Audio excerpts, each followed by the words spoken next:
And an ROC cola and a moon pie. Well, that's a southern treat. We took that to the governor's ball. Governor Bashir had a couple of them. He liked them considerably.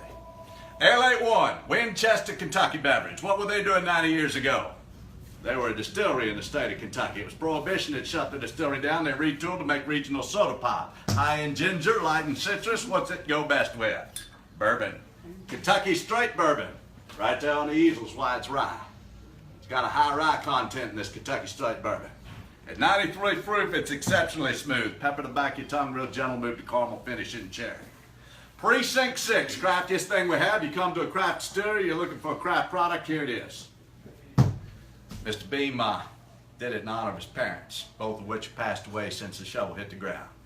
J.W. Dance Distillery was located down near Loretta, Kentucky, in the voting district of the state called Precinct 6.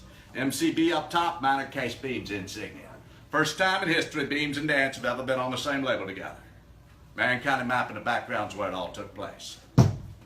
What's it taste like? Well, I had a little girl that came through my distillery tour and she didn't tell me who she was, went through a bunch of different products, got to that bottle, said, I'll take a bottle.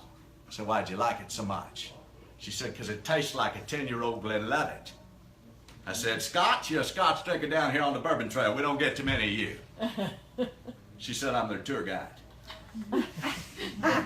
I said, slow down, repeat yourself. Peaty on the front end and smoky on the back end like a fine Scotch. I've never thought of this product that way before.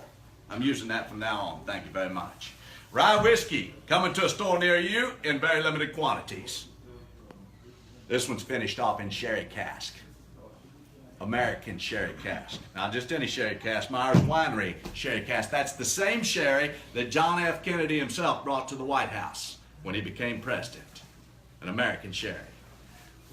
The finish on this is incredible. You get a kind of a fruit finish with the spice on the front end. Went to New Orleans with it, and we dropped about 3 or 4 bottles of it right there in tasting in the Bourbon Festival in New Orleans. Went over exceptionally well. These are all traditional Appalachian moonshines, as traditional as it gets. White Lightning, 50-50-50. 50% corn, 50% cane, 50% alcohol, 100 proof. Goes down exceptionally smooth. It will not burn your throat or your stomach. It's a beam on a still. Breathe into your mouth in 4 seconds. Right there in your chest, a Kentucky hug. These 4 are all about margaritas, blackberry, cherry, strawberry, and jalapeno margaritas. And then apple cinnamon pie, served in a crock pot with a water bath around it, slow simmered to fill the whole room of apple, cinnamon, cardamom, nutmeg. All the other distillery lines formed in front of him. Took Best Hot Beverage of Whiskey Fest 2014. Apple cinnamon pie. Better than just good, it's a Dutch apple pie in a glass. Where would y'all like to start? 6/4